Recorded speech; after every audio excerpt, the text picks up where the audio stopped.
There were once three brothers who were traveling along a lonely, winding road at twilight. In time, the brothers reached a river too deep to wade through and too dangerous to swim across. However, these brothers were learned in the magical arts, and so they simply waved their wands and made a bridge appear across the treacherous water. They were halfway across it when they found their path blocked by a hooded figure. And Dad spoke to them. He was angry that he had been cheated out of the three new victims, for travelers usually drowned in the river. But that was cunning. Congratulations! There was no one across this river before, but you did it. To celebrate it, all of you have earned a prize for having been clever enough to evade me.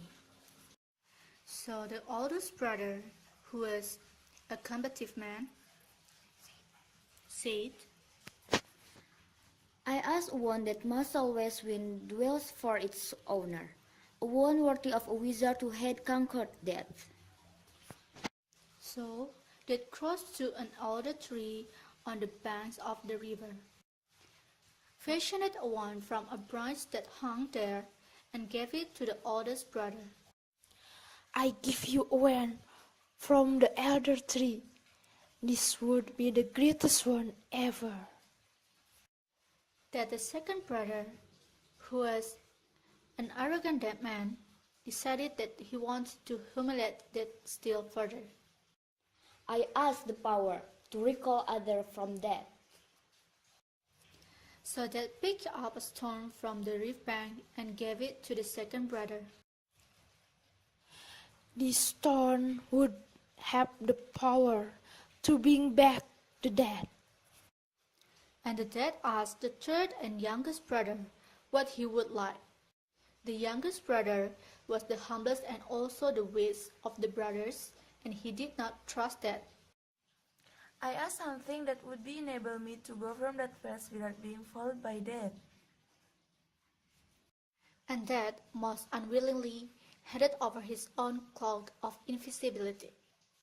Then Dad stood aside and allowed the three brothers to continue on their way, and they did so. Talking with wonder of the adventure they had and admiring Dad's gift.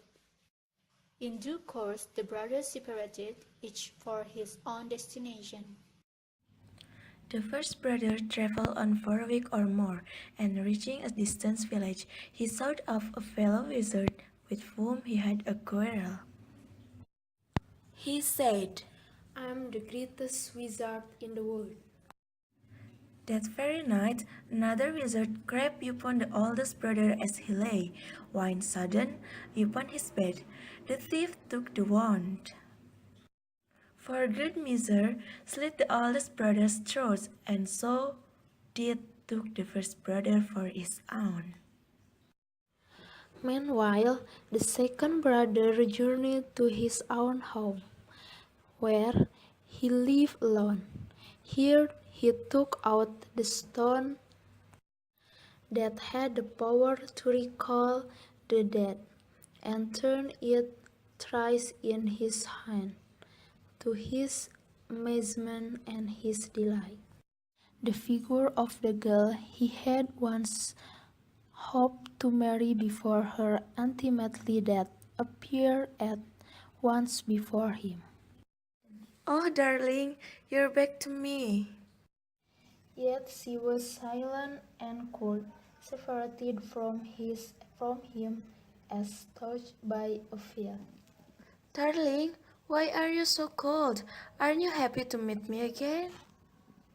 Though she had returned to the mortal world, she did not truly belong there and suffered. Finally, the second brother, driven mad with hopeless longing, killed himself, so as truly to join her. And so Death took the second brother for his own. But though Death searched for the third brother for many years, he was never able to find him. It was only when he had attained a great age that the youngest brother finally took off the cloak of invisibility and gave it to his son. And then he greeted Death as an old friend, and went him with him gladly, and equals. They